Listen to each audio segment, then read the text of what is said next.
मुरादाबाद में एक और बड़ा घोटाला सामने आया है। इस बार जीएसटी विभाग की जांच में खुलासा हुआ है कि लकड़ी के कारोबार की आड़ में लगभग 95 करोड़ का टैक्स घोटाला किया गया है। इस मामले में 25 शेल कंपनियों के रजिस्ट्रेशन निरस्त कर दिए गए हैं, जबकि 67 कंपनियों की जांच जारी है।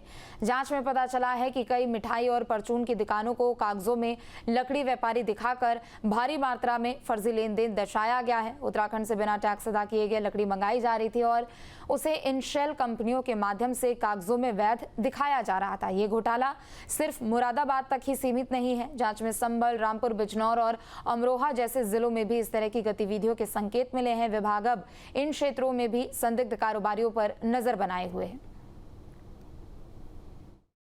यहाँ से लकड़ी का कारोबार होता है, हरियाणा के लिए माल का परिवहन होता है।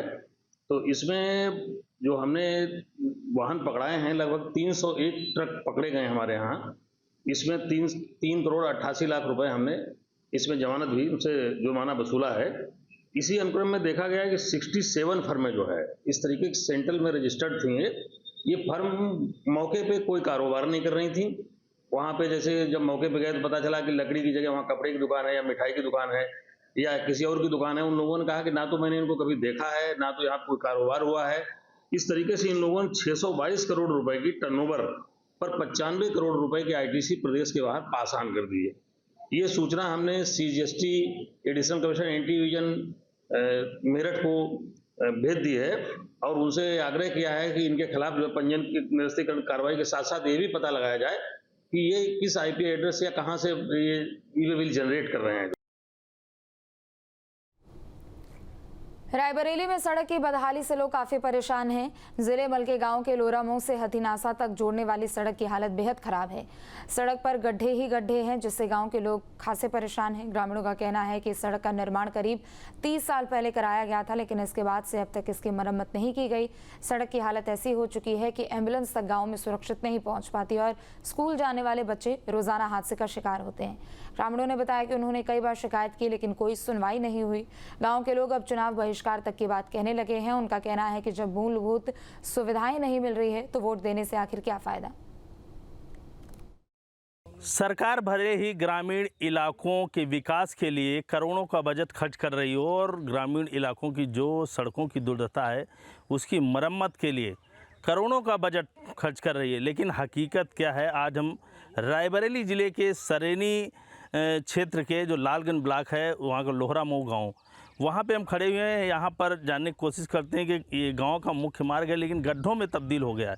यहाँ तक कि एम्बुलेंस भी आने में दिक्कत होती है और बच्चों को आने जाने में दिक्कत हो रही।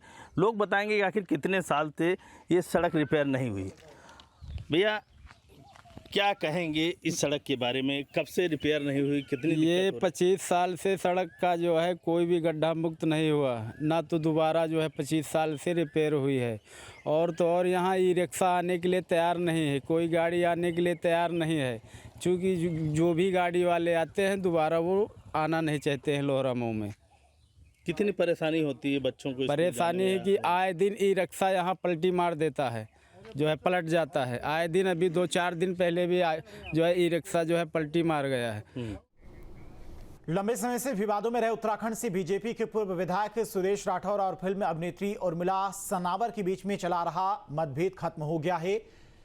और ज्वालापुर के पूर्व विधायक सुरेश राठौर ने सार्वजनिक रूप से उर्मिला सनावर को अपनी पत्नी के रूप में स्वीकार कर लिया। वहीं उर्मिला ने इस पल को अपने मिशन सिंदूर की जीत बताया। सहारनपुर में प्रेस कॉन्फ्रेंस के दौरान सुरेश राठौर और उर्मिला सनावर एक साथ मीडिया के सामने आए। इस दौरान उर्मिला नववधू के परिधान में दिखाई दी। उन्होंने कहा कि आपसी मतभेद को लेकर कुछ विवाद हो गया था, लेकिन अब ऐसा कुछ नहीं है। अभिनेत्री ने कहा कि अपना हक पाने के लिए व्यक्ति को संघर्ष करना पड़ता है।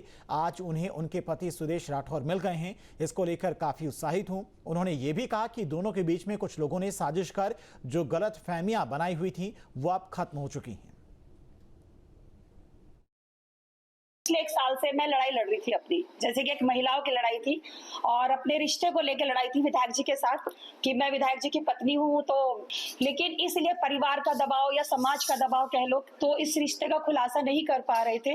मेरी पिछली शादी डिस्ट्रॉय हो गई थी, मैं इनके पास गई, किस तरह से हमारा अट्रैक्शन हुआ, किस तरह से हम एक दूसरे के साथ बंधे और फिर हमने नेपाल में 4 अक्टूबर को हमने शादी कर ली, मतलब गंधर्व विवाह कह सकते हैं आप उसे।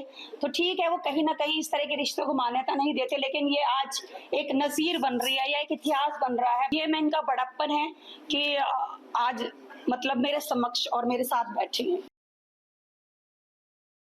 मैंने इस रिश्ते में कभी मना नहीं किया, मेरी केवल इतनी बात थी कि आप मीडिया के माध्यम से मत कहो। इनका प्यार जीत गया, मैं इनके साथ पहले भी खड़ा था, मैं आज भी खड़ा हूं और इनकी तरफ कोई आंख उठा के देखे उसकी कोई इतनी मजाल नहीं है कि वो मेरे होते हुए इनकी तरफ कोई आंख उठा के देखे। जो षड्यंत्र हुए उस षड्यंत्र का खुलासा होना चाहिए। बहुत सारी चीजें जो इनको भड़काकर इनको मंत्री बना देंगे, महिला आयोग का अध्यक्ष बना देंगे, महिला मोर्चे की अध्यक्ष बना देंगे, ये सब भड़काऊ जो दिया उससे ये भ्रमित हुई। क्योंकि मैंने इनको कई बार डांटा, मैंने 18 दिसंबर से इनसे फोन पर वार्ता नहीं की थी, इसलिए भड़क गई और उनके बहकावे में आ गई। आज मैं उसका इतिश्री करता हूँ।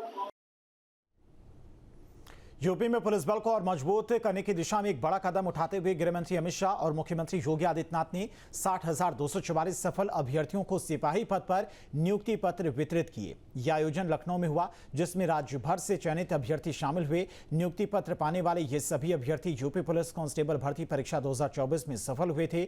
इस दौरान गृह मंत्री अमित शाह ने कहा कि यह सिर्फ एक नौकरी नहीं बल्कि राष्ट्र की सेवा का अवसर है। यूपी पुलिस को अब युवा ऊर्जावान बल मिलेगा। साथ ही सीएम योगी ने पिछली सरकारों पर हमला बोलते हुए कहा कि आज परीक्षा की प्रक्रिया पारदर्शी और समयबद्ध तरीके से पूरी की गई है।